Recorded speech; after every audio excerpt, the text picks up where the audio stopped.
Coming up next on Passion Struck. The lie that we tell ourselves is, I don't want other people to find out.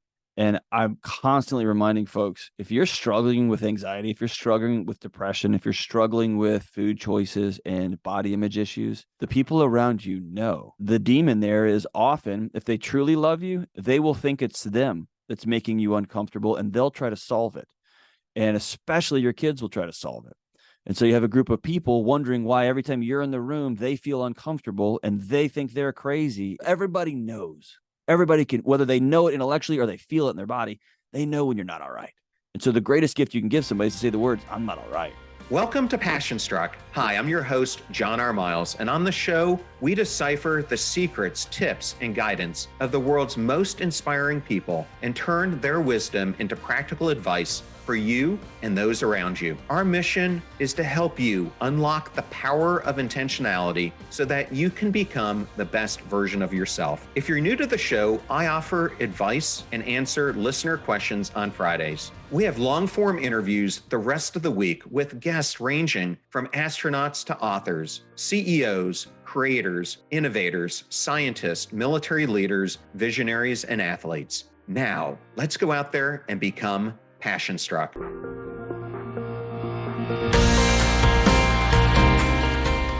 I am absolutely thrilled and honored to have the one and only Dr. John Delony on Passion Struck. Welcome, John. What's up, man? How we doing? Man, I am so excited to have you on the show. I have been listening to your podcast for the past couple of years, and I just have to say, man, you do an awesome job. So lucky to have another podcaster on this show. Well, I appreciate it, man. It's better than anybody. It's gnarly behind the edited final product. So it's good to talk to you, man. Well, today we're going to be talking about this incredible new book, which will launch the day this podcast goes live. It's called, for those who can't see what I was just putting up, Building a Non-Anxious Life. But before we go there, I always love to give the audience some background into who we're talking about. So I thought I'd do it in this way. John, I understand you grew up with a father who was a homicide detective and a hostage negotiator. And as a person who grew up with a father who was a Marine, I'm sure we can relate a bit. But how did this impact you growing up? I have to say that my dad was in that line. So I've spent my last 20 years working with military folks and especially police officers. He was pretty unique and he really worked as hard as he could with the tools he had to shield us from some of that. So I say most of what I picked up was really good stuff. And I've got these core memories of my dad getting up from the dinner table and answering the phone and putting on his bulletproof vest. And he got that little, and I'm sure your dad had this too. It's just this little grin out the corner of their mouth that most people are running and screaming. It's go time. And so it's just a different, when there's a problem, you head in. Some of the things that I probably would have wished we didn't do was my dad would put Polaroids on the family desk and he would say, hey, these 9 guys get out this month and I help put them away. And so if they knock on the door, they're dangerous. You should call. So as a young kid, I just always wondered if the next person ringing the doorbell was a murderer, right? But again, when he was doing his best to protect us, and that's a hard gig. It's a hard gig, especially back in the 70s and 80s. That was tough. Well, one of the funny things my dad told me, and it's not, I wouldn't say funny, it's a unique skill, is he was part of MARSOC, used to be called Force Recon, and they taught him how to eavesdrop. And so we would sit in restaurants and he would tell me, I can hear every single conversation that's going on around me and I can process each one individually if I need to. And it's so unique, some of the things that these guys learn. Well, here's maybe the most important thing that I picked up, and this wasn't something I learned, but because of who my dad was, a lot of people in our community, you and I both spent some time in Houston, in North Houston, people would reach out to him all the time offline. So non-police stuff, but they'd say, hey, my kid is in trouble. My teenager got arrested. My daughter's struggling with drugs. Can you help? And he would go take back when the phones had cords on them. And so he had a 50-foot cord on this thing and he would pull it all the way into his closet. And it was a small closet, but he would go in the closet just to protect the family. But that closet wall shared a wall with my bed, where my bed was pushed up against my wall in my bedroom. And so at a young age, I knew Oh, that guy at our local church is a scumbag. And then I would see that guy on Sunday just waving at everybody. And I would know this guy's marriage is falling apart. And so I picked up a lot growing up. And so I had a ringside seat to the world that we experience is not always the world that people are living. Yeah. Well, besides your father's influence, one of the questions I like to ask is that we all have defining moments that influence who we become. What are some of the defining moments that shaped who you are today? That's a great question. I think globally, my mom grew up in a community that she wasn't allowed to go to college. Christian women in her community had a very particular role, and that was that. And so at 42 years old, she took her first community college class. My dad was always encouraging her, and she finally did it. And then she took another community college class. And then we were talking beforehand. She spent some time working at Enron and Deloitte and Touche. She was a writer, just a brilliant writer. And she graduated with her PhD at 57 and got tenured as a professor at 65. And so I grew up in this house where if there's a problem, you head in from my dad and you take care of business. And also from my mom, you're never too late to start completely over from scratch. And there's some pretty amazing things. She just got back from teaching at Oxford this summer for her final summer over there, and she's in her 70s. So that was a big concrete moment. I think some of the other moments are, I would say, aren't grandiose. When I went to college and a group of guys almost got in a fist fight that I just knew at the residence hall because they were fighting over who was going to pick up the check. And I just stumbled into a group of young men who were all about taking care of each other and hospitality. And if you fight me, you fight all of us. And I didn't know that world. And so I got a ringside seat from Trevor and Todd and Mitch and John, these guys and Craig, who taught me what a friend looked like. So here's what being a friend requires of you. So that was an important moment. And then I've had some faculty members and colleagues, just almost too numerous to count, who gave me opportunities and chances and taught me and called me in their office and said, hey, you can't do that. Or, hey, we have to call this parent and tell them their kid is passed away. I want you to watch me on how we do this because you're going to be doing this for the rest of your career. So I've just had countless people who walk alongside me. And then I think the final one would be my wife and my kids. I think my wife and I have been married. We celebrated our 21st anniversary, and I think we're on marriage number 5, where we have to reinvent this thing because the marriage we had can't sustain what our life has turned into. And so we have to redate and reimagine and redo everything. And having kids obviously is transcendent too. I've had so many instances where I've had to reinvent myself. And I think it is something that is going to become even more important for this next generation of leaders like my son and daughter and your kids, because the world is changing so rapidly. Do you feel the same about that? I think you'd be silly and naive to not even believe that, but just to know that it is true. And even when I look at my own life, I was a business major, and actually I was a journalism major and then a theology major and then a business major. And then I saw Good Will Hunting, and I remember Robin Williams' character, and I was like, I want to do that, and I don't know how to do that. So I got a degree in humanities. That's what they let me out of there with, because I kept changing my major so much with a thing in psychology. And then I had some great mentors that taught me, more importantly, about all the diagnostics, which I had to learn, and all the theories, which I had to learn. Here's how you sit with hurting people. Here's how you walk alongside somebody who's struggling.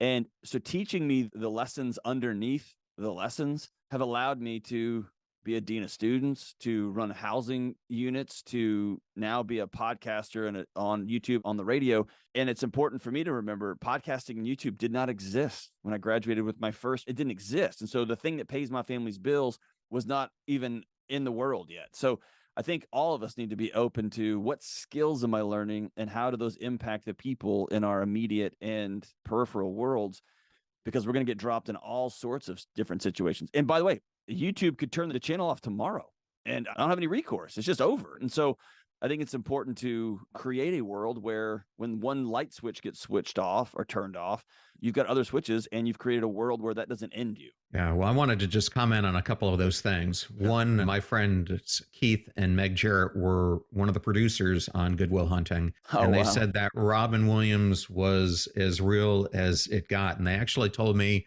up there in Boston, they have a different type of bowling that has not as many pins and you play with a smaller ball. And they said he was just incredible at it. And then the second thing I wanted to comment on is I think we as humans are the ultimate learning machine. And that is what we innately are built for. And it's something that all our listeners need to understand, because this switch to AI and the digital explosion we're experiencing, robotics, everything else, is going to cause so many jobs to shift. So being a person who understands the need for constant learning is going to give you a huge advantage in the world to come.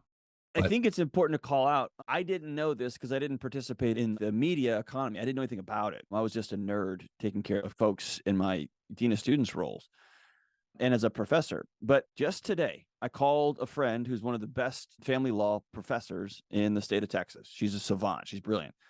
And I called her because I answered a question on my show and I got a lot of heat for it. And it was a family law question. And I gave some wisdom to somebody that I thought I was right. It was a hard conversation, but I had to hold an open hand. I might be wrong here. And so after I got some negative feedback, I called her and said, hey, let me know if I'm wrong. And I've done several episodes where the episode is based on here's how I was wrong the last time. And I think it's important for folks who don't run with what I would call true experts, those who are really passionate about getting things right in their particular field, whether they're architects or engineers or anthropologists or psychologists, whatever, is there's a lot of high-fiving going on when someone finds out they're wrong, because now they have a different right answer, right? They can now go lean in and do something better. And it's only in the media world and in the political realm where being wrong is it's all over, right? And so I think it's important for anybody who's listening to know true experts are always trying to learn something new and always trying to learn how they could be a little less wrong. That's the name of the game. And to not only not be embarrassed about that, but seek that out regularly. And that's what wisdom and that's what true influence is out in the real world. Speaking of being a constant learner, today you're talking to us in one of the studios of Dave Ramsey. Right. Someone that most listeners would probably equate to taking control of their money, not about anxiety, mental health, and self-improvement. How did you become a personality with Dave?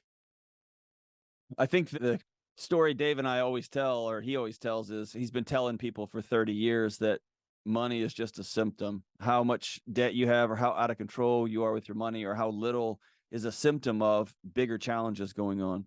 And he also said, I've been telling people to go see a counselor for 30 years, so I finally just hired my own. So that was his behind closed doors. In all reality, I forgot, I had to go to a funeral, and I forgot that at the university I was working, I had to give a speech to incoming parents and students, about 1,000 people in this beautiful theater on campus.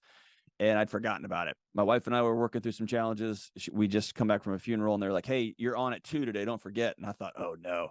So I sat down at my laptop and wrote probably the most important speech I've ever given, which is I'm just tired of all the floofiness at the university level. I'm tired of all of the kumbaya stuff and all the rah. There's hurting moms and dads in that audience. There's hurting kids in this audience. And there's a university that said, we'll take care of you. And so I gave a real direct speech, and it just so happened that his executive vice president was in the audience dropping her daughter off. And she said, she pointed up and she said, I'm hiring that guy. And a year and a half later, here we are. I quit everything I know. And I was at my dream job that I'd worked for 20 years to get. And now I'm a YouTuber, as my young son says.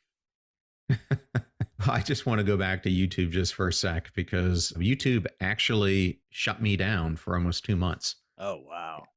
And what caused it is I had interviewed a Jewish rabbi who, when he was a youth, was abused. And you know how when you upload a video, you go through their criteria, and I'm judicious about it. So I picked that this might upset some people, etc., and labeled it that, which already gave it limited monetization. But they said I didn't go far enough. And so as a penalty, they turned off all monetization for 2 months. I didn't even know if it was ever going to end, and also kept giving me these warnings that second strike, they were going to just shut down the whole channel. So your comment about YouTube can be taken away from you in a second is absolutely true. Yeah, and I've got a buddy here in Nashville that just keeps getting episodes pulled down over and over again. And that's a bizarre world we live in, right? It's a very bizarre world. And I also want to hold open-handedly, I'm making money off in somebody else's house. It's their house. And so I walked in with my bag of goods and said, I'd like to set up a shop here. And they want to kick me out. They kick me out. And I've got to make sure that I've created a world where that isn't catastrophic. That doesn't end everything for me. Yeah, I hear you. And I think you're probably talking to a mutual friend of ours who's a former SEAL. But yeah. Speaking of Dave Ramsey, he wrote the foreword for your latest book, Building an Unanxious Life, which follows your best-selling book, Redefining Anxiety. And Dave writes that we are in the most stressed out, anxiety-ridden, out-of-control culture in history. And you actually cite that anywhere between a quarter to a half of the US population reports being affected by anxiety. And that paradox that Dave brings up is that we have the most prosperity we've ever had. Why do you think we find ourselves in this situation? And how is anxiety ruining people's lives? I think you have to back up and not to be tongue in cheek about the book title, but you have to redefine it. Anxiety is not a disease. Anxiety is not classified as a disorder. I think that's irresponsible to call it that. Anxiety is simply a smoke alarm in your kitchen, letting you know that, hey, I detect smoke, something's on fire in here. And anxiety, as like the great Wendy Suzuki says, a professor out of NYU, it's good. It's a friend. It's letting you know, hey, there's things in your life that are not okay. And as a culture, I think if you back up, I think several things have led us here. And I'll be a little more blunt than Dave was in that opening. More people right now than ever before in human history are under the care of a licensed mental health professional. More people than ever before in human history are being medicated for some sort of psychotropic medication for a quote unquote mental health disorder. We have more contact with more humans than ever before in human history. You and I both have 450,000 friends on Instagram, right? We have access to more humans. No human in human history would have access to 450,000 people, right? And most of America don't know who I am, right? So we live in this insane world, and we're lonelier than all get out. And so I think we have to back up and say we have everything. We've won. We can go into grocery stores and get food. We can just swipe right and find somebody new. We just have all of these problems, quote unquote, solved that have plagued humanity forever. And then come to find out those were the things that our bodies were designed to do. That's what kept us whole and good. And so if I were to distill it down into two main key issues, one is we as a culture have pathologized discomfort. We have made feeling uncomfortable a bad thing to be solved instead of looking at much discomfort and saying, this is really important for our bodies. Our bodies are designed to be cold and to be hot. Our bodies are designed to get periods of deep sleep and periods of shallow sleep. Our bodies are designed for carrying heavy things. And so we take that away and we create 72 degree lives from our house to our car to our office and back. And we stop exercising and we just Netflix everything, and we don't have to work for food. We don't have to work for a maid. I just hit a button on my cell phone and it drops off a pizza. We've just created a world that our bodies can't exist in. And you put that on top of this insane, pervasive loneliness that has such deep physiological consequences. We've just created a catastrophe. And then something comes along like COVID, something comes along like significant political discourse issues or whatever, and it just throws a match on the whole thing. And so I think all of it actually was in good. Hey, we have 10 great friends. What if I gave you 100,000 great friends? That sounds awesome. Hey, getting chased by a tiger and having to go hunt and kill your own food is awful. It's terrible. What if I just sent it to you in a package? That sounds great. And it's killing us. I want to piggyback off that because I think a good starting point for understanding why you wrote this book is to establish a foundation for your own personal experience with anxiety. And in chapter 1, you talk about how you got there. And in many ways, it overlapped my own story. Can you share a bit of your personal story? Yeah, we were talking about my dad was a homicide detective. The part about that doesn't get told nearly enough is I think he made $19,000 a year. And so I have an older sister and a younger brother. And so I remember there were seasons when he would go to the grocery store and we shared one car. We had a small house, but he would put in this little magic thing called a debit card, knowing there was no money in the account.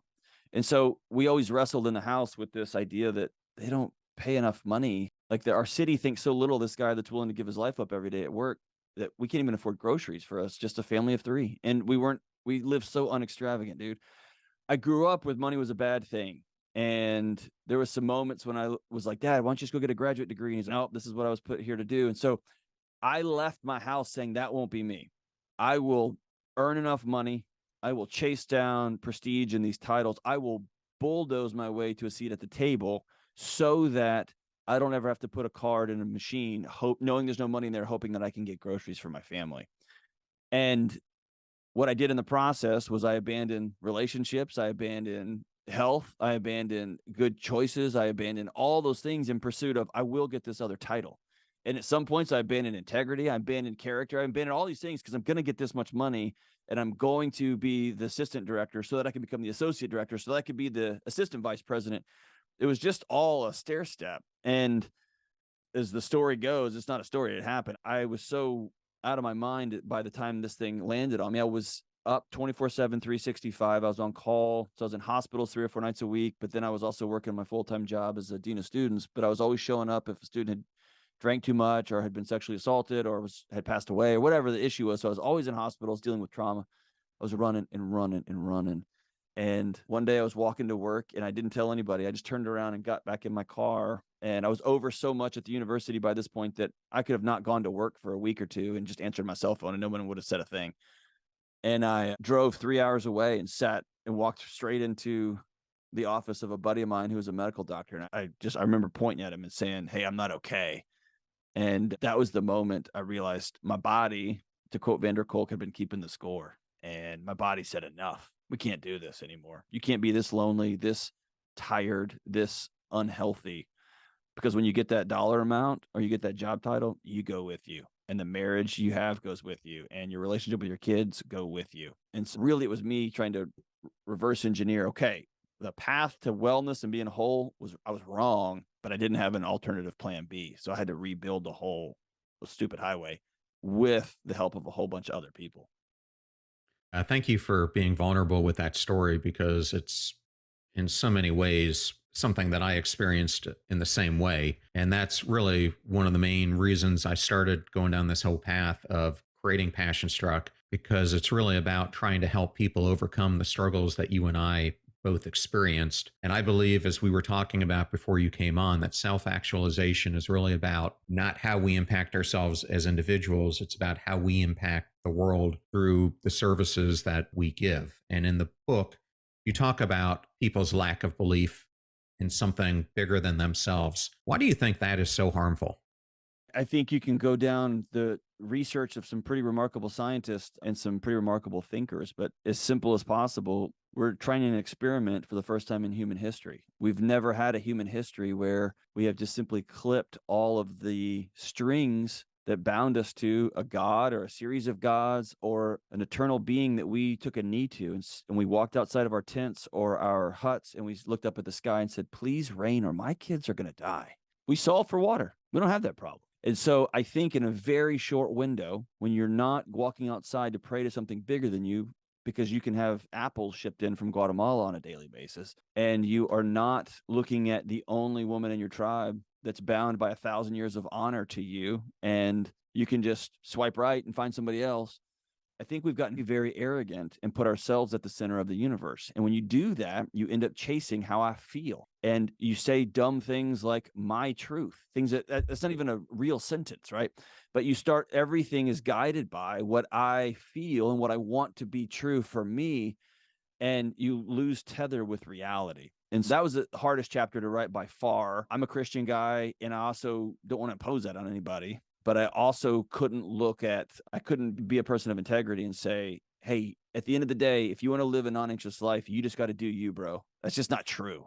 And so whether it is my friends who are atheists who I love, and they believe in the life, the birth and the life and the death, the cycle of life that happens, or it is my friends and family who are of my same faith, or whatever faith tradition you have to be, I don't believe that we are designed to go through life untethered to something bigger than ourselves. And so it's about opening your hands up and taking a submissive knee. And that is not our culture these days.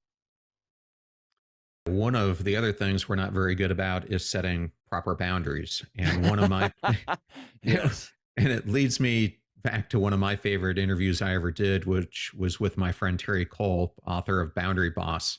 And she and I talked about why it's so important to be intentional about our boundaries. And in the book, you write that boundaries are one of the first things that we let go. And in fact, it causes us to let all of the voices around us become our own voice. What happens when we do this? You imagine like the soldier that was being tortured in the medieval times, a guy in the middle, and they just tie 20 horses to you and they pull you apart, right? That's just what happens. Everybody's telling you this is what you need to look like. This is where you should work. This is what you should do. This is what you're going to do for the holidays. This is what you should wear. and it just melts you because we're not designed for that much pull in that many different directions. And with what you so brilliantly do with Passion Struck, you lose your central core. You lose what you're actually anchored into. And yeah, if you don't have boundaries are like the reverse golden rule. Do unto others as you would have them do unto you. Most of us treat other people so much better than we treat ourselves. We talk to other people so much better than we talk to ourselves. And so what I want folks to do is to know you can't fully honor your wife. You can't fully honor your kids or your customers if you're not whole, if you're not stable. And so the greatest gift you can give the people you love is to do the things that you need to do to take care of you first so that you can rappel off the edge. My dad is not helping anybody if he doesn't put on his bulletproof vest and make sure he's hydrated before he runs into a hostage negotiation. Because if he gets shot and killed, then his expertise is gone. And now we got a big problem.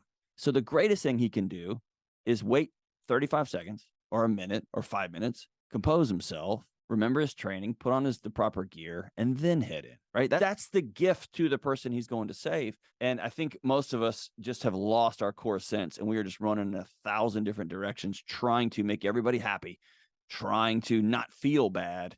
And man, it just ends up in a dumpster fire full of bodies, man. I can't agree with you more. And there's this video of me from over a decade ago that's floating around on the internet that I used to despise. It's me on stage in Paris, France with Salesforce founder Mark Benioff talking to about 4,000 or 5,000 people in the audience. And I look like a fat pig.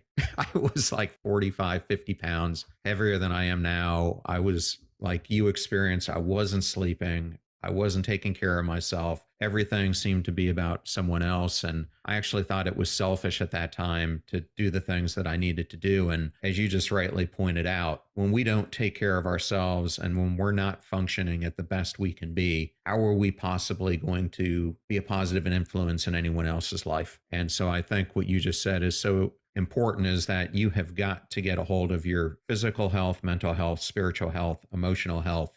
And then that'll lead you to career health and relationship health. If you don't concentrate on those things, you're going to go spiraling down. Well, and I think the facade is, or the lie that we tell ourselves is, I don't want other people to find out. And I'm constantly reminding folks, if you're struggling with anxiety, if you're struggling with depression, if you're struggling with food choices and body image issues, the people around, what becomes the demon there is often, if they truly love you, they will think it's them that's making you uncomfortable, and they'll try to solve it. And especially your kids will try to solve it. And so you have a group of people wondering why every time you're in the room, they feel uncomfortable and they think they're crazy. And really, everybody knows. Everybody can, whether they know it intellectually or they feel it in their body, they know when you're not all right. And so the greatest gift you can give somebody is to say the words, I'm not all right. Let's go figure this thing out. And man, you talk about the entire ecosystem you're part of begins to heal when one person has the courage to go do that. Yeah, man, John, I love that. And it reminds me of an interview I did earlier in the year with Dr. Bob Waldinger, who, if the audience doesn't remember him, he's currently responsible for heading the Harvard study of adult aging, but he came out with a great book last year called The Good Life. And he found that above all else, the quality of relationships most determine creating a good life. And I wanted to throw this back on you because I think anxiety gets in the way of that. How do you think it's impacting so many of our lives and our ability to impact the good life? I don't know if I've got any data that would suggest the causal before and after, right? But I have often found that anxiety alarms start ringing when your body figures out that you're lonely, that you don't have anybody. And so if I back out, let's just say like 2,000 years ago, and you're roaming the swamps of Tampa, and you woke up one morning and your tribe had left you, you were probably going to die. You're going to get eaten by something. You're going to die of exposure. You're going to die of something. And so we have baked into our physiology the need for other people. I got to sleep. You keep watch. You go get food. I'll take care of the kids. I'll take care of the kids. That is wired into us. And we don't have a life designed for, well, I'm just going to go home after work and turn on Netflix and open up a drink and eat a prepackaged meal that was sent to me. And my friends become video screen characters. Ted Lasso becomes our friends, or the characters of The Office become our closest friends. We know their jokes. We know their backstories. We know everything about them. And we don't know the guy in the apartment next to us or in the home behind us. And our bodies are screaming at us to get our attention. And so I often will tell people who are struggling with anxiety, you have to be hyper intentional about making community, making a friend, inviting somebody over, go be weird, risk getting rejected, because you can't do anything else. Your body will be failing you if it lets you sleep. Your body will fail you if it lets you go have deep, intimate relationships with your wife or your husband, whatever. It will fail you if it lets you do that if you're completely and totally alone. It's got to try to get your attention. So I think often loneliness is a precursor to anxiety. And when I know in my life, when I find myself anxious, it's almost always one of the variables is I've quit hanging out with my friends. I canceled 4 Monday night get-togethers in a row. I've quit watching the fights for the last 3 or 4 times the guys got together. And so it's become almost pathological about it. I don't miss those nights anymore. Well, it's because you made a choice. And that's what this whole podcast is all about, is the power of intentional choices. And I think in the same fashion, your book is really about how it's possible to live a less anxious life by making intentional choices. I'm going to throw this back on you. Why is the power of choice so vital in effectively dealing with the inevitable onslaught of life's struggles?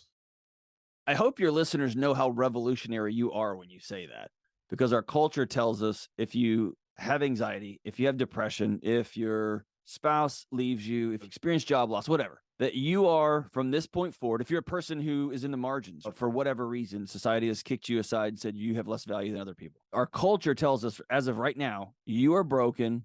You will never be able to come back without somebody coming to rescue you. You're a defective, broken individual. We'll do our best to come rally and come get you. And I think that's so disempowering and so dishonest and so heartbreaking. And so when you tell people, yes, this assault happened. Yes, your dad left. Yes, you were born the wrong color in the wrong side of the tracks. Yes, those things, you have generational poverty. Yes.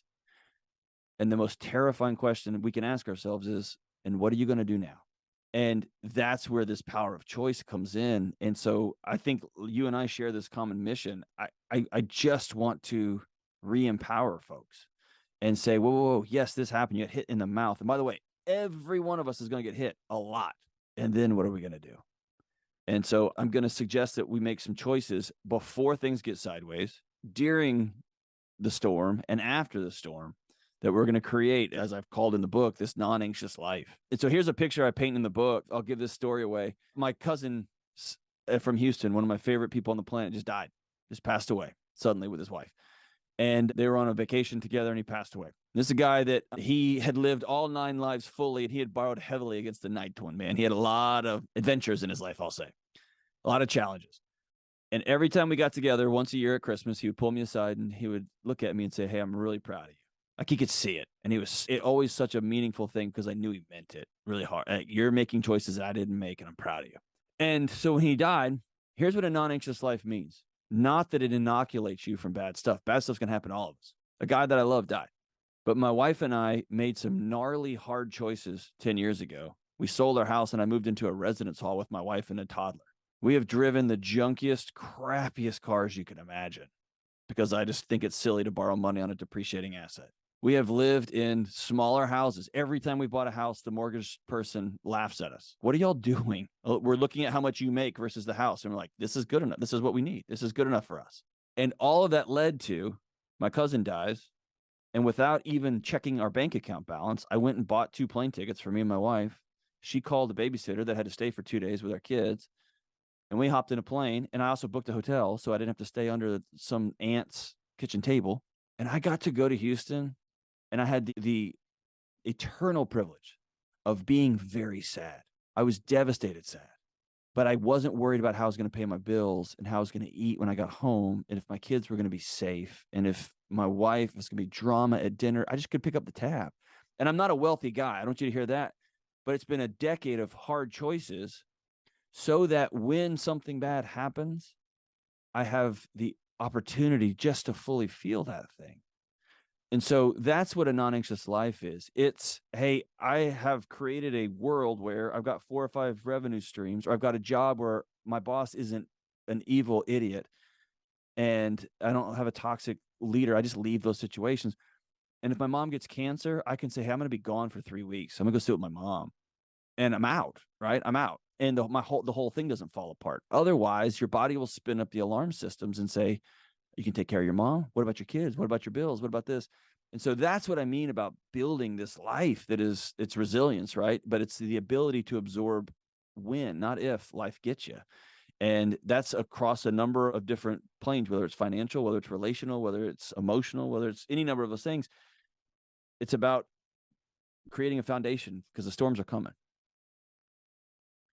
Oh, they definitely are. And I think one of the things so many of us are guilty of is we end up living our life on autopilot. I like to refer to it as the pinball life, where we're just sitting there bouncing off all these distractions that are around us. And people fail to realize that every day you've got the power to intentionally make choices that can either lead you on the path of greatness or towards a waterfall of despair. And it's in those micro moments that life is really determined. It's not in these huge colossal events. It's doing like you did and going to a relative's funeral to feel the emotions, to celebrate a life that had true meaning. It's how you show up for a friend. It's how you come across to your son or daughter. It's all these little things that we do that over time amount to the impact that it's going to have in our life. And that my dream is it will never be fulfilled, but I would love to have an Instagram channel that was what you just said. Not the big shiny moments in the fishing trip where you actually catch fish, but the other 5 where you don't.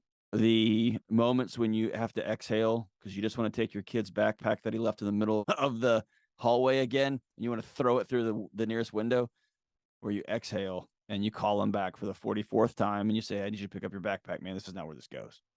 And he's sorry, Dad. So I wish we could make a documentary of the million tiny little choices that create the good life, which is very different than the unboxing or the, oh my gosh, I got a new car. But that's not life. That's not life. Life is those shared moments between you and your wife. Life is those shared high fives or those shared, let's go grab a drink because everything fell apart with your business partner. That's life. That's every day. It's letting the guy over in traffic. It's way over tipping your waitress at Cracker Barrel. It is all those little bitty things that I think make a good life. And really, to get nerdy about it, it's how you take care of your own nervous system, man. If you gear up for a fight every second of every day, at some point your nervous system says, hey, I quit. I don't know what we're doing. But so what? The coffee wasn't great at Denny's. It's Denny's. Tip your waitress. You know what I mean? Or, yeah, this report that your assistant director sent in is full of errors. I can get a heart attack, or I could call him in and say, hey, we're better than this. I need this to be excellent. Go redo this. I can just choose to not die on a daily basis, man, which, as you mentioned, that means I'm choosing to live. I think it's so funny you brought up Denny's. I don't think their food has changed in taste in over 40 years since I've been eating there. I actually think that 40 years ago, they made enough food to get them through the next 50 years. So I don't even know if they've made processed new food since then. But man, I'm a health nut. I'm obnoxious about it. I'm annoying to be around. And my son and I, we go to Waffle House every Tuesday morning as part of ritual. I want him to look back, and as long as I'm alive, to go, man, my old man, we had breakfast every week. And man, the food's not great. What is awesome? Actually, the food's great. It's fine.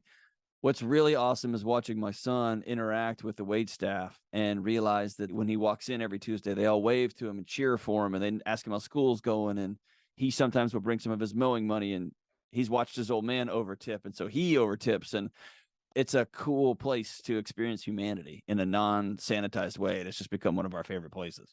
I love it. I can't get enough of their pecan waffle. And I have to tell you a funny story. I used to live in Mooresville, North Carolina, which is the home of NASCAR. And whenever I would go to Waffle House, Dale Jr.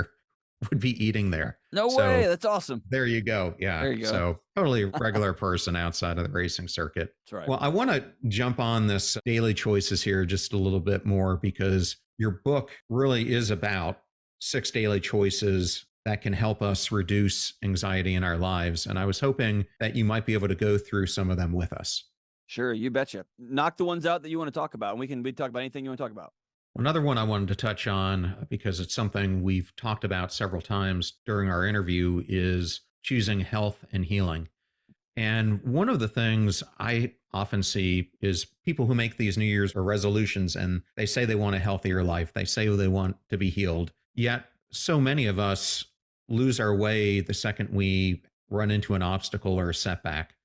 What is your advice to a listener on how they can navigate those obstacles and setbacks to actually choose health and healing in their lives?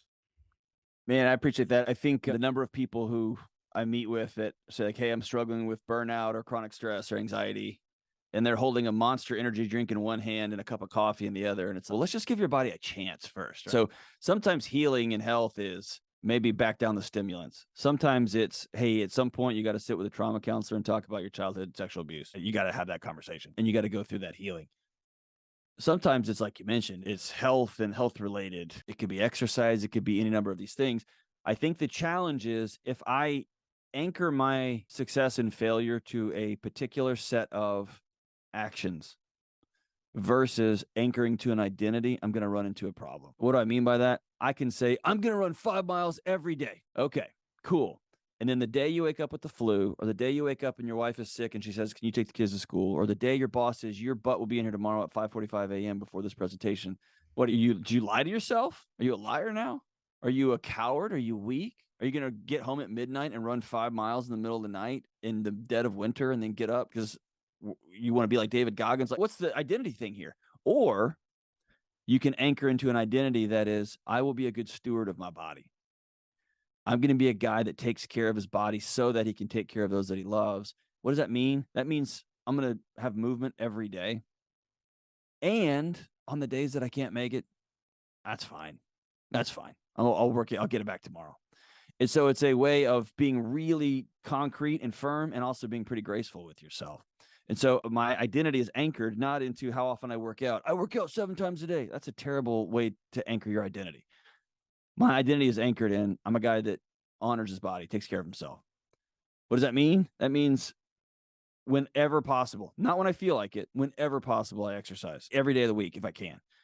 That means that I try to not just mainline gummy candies, but the last few days I have been doing that, right? But on the whole, I try to eat healthy. I try to get enough sleep. But if me and my wife are going on a wild date or my friends get together for the fights, I'm going to sacrifice sleep for this because it's an overall picture, right? And so I think by making New Year's resolutions, I know the cool thing is make your goals so clear so that you can cross them.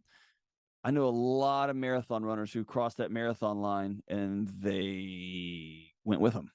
And they still don't. The guy that crossed the marathon line, they didn't like the guy before. They don't like that guy either because they didn't change their identity. They just crossed the finish line. Cool, man.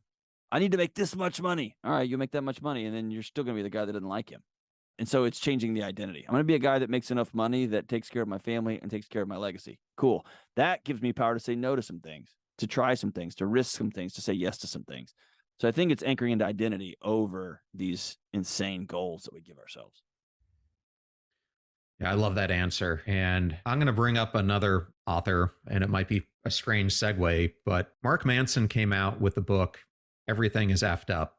Yeah. And it's interesting because when I read it, it was actually really good. And it was about a topic. Mark is brilliant. Yeah, it was about actually the epidemic of hopelessness. And this is something that you reference in the book as well. And I wanted to end on this question. You write, I would not have written this book if I didn't believe there's hope for you, for me, for our kids, for the people we love, and for our world. Can you explain that and what you hope a listener or a reader will take away from your book?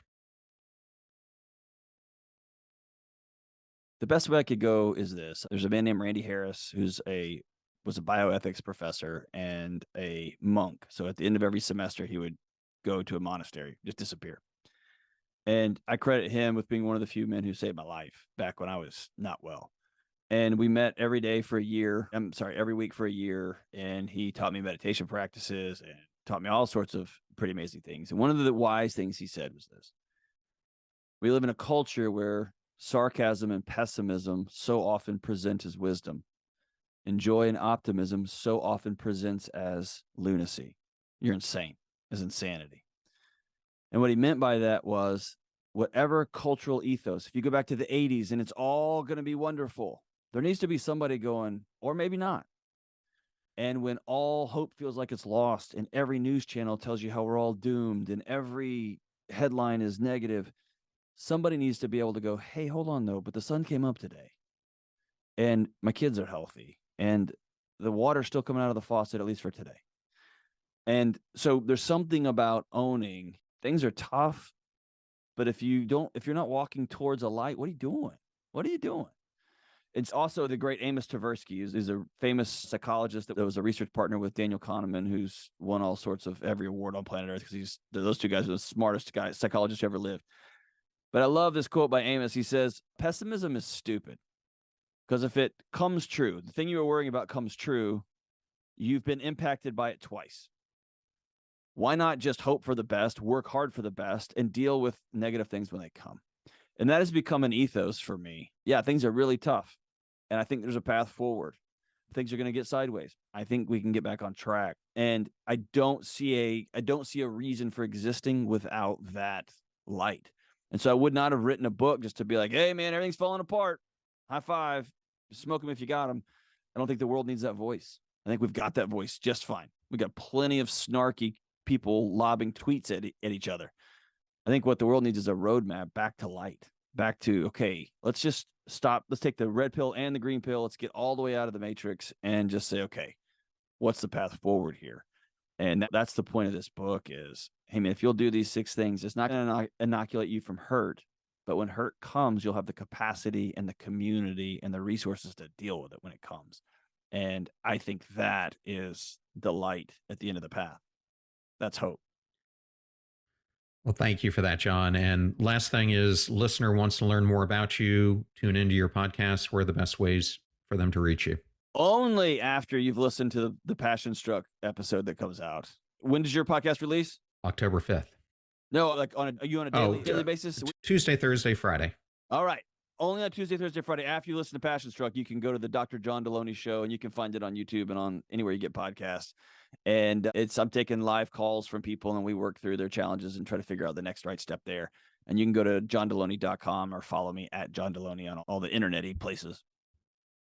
Well, John, it was such an honor to have you here today. And congratulations again on this incredible book. Thank you, my brother. I'm really grateful for you. And good luck with yours in February, man. That's awesome. Thank you so much. I thoroughly enjoyed that interview with John Delony, and I wanted to thank John and Dave Ramsey for the honor and privilege of having him appear on today's show. You're about to hear a preview of the Passion Struck podcast interview that I did with Katie Horwich, who is a writer, speaker, mindset coach, and a women's empowerment activist. She's the founder of WANT, Women Against Negative Talk, a platform empowering women to move forward by shifting their negative self-talk patterns. In our interview, we dive deep into Katie's new book, which is titled Want Yourself, a revolutionary approach to transform your self-talk patterns in a deep and lasting way. The book is called Want Yourself, not Want Your Talk. The book hopefully gives people this blueprint and this guidebook to get to that core of the self part of self-talk, because the talk part is symptomatic, right? What it is a symptom of, TBD, but in order to find out what it is a symptom of, you've got to look at the core of who you are, who you believe yourself to be, how you got there, how you are willing to dive in, dig deep, how you are willing to be out in the world, how you are willing to stay out in the world. And that gets us to that place, wanting the self that we have, so that even when that negative self-talk comes up, we can start to get to the core of the information that's there. The fee for this show is that you share it with your family and friends when you find something useful or interesting. If you know someone who's experiencing anxiety, then please definitely share today's show with them. The greatest compliment that you can give us is to share the show with those that you love and care about. In the meantime, do your best to apply what you hear on the show so that you live what you listen. Now, go out there and become passion struck.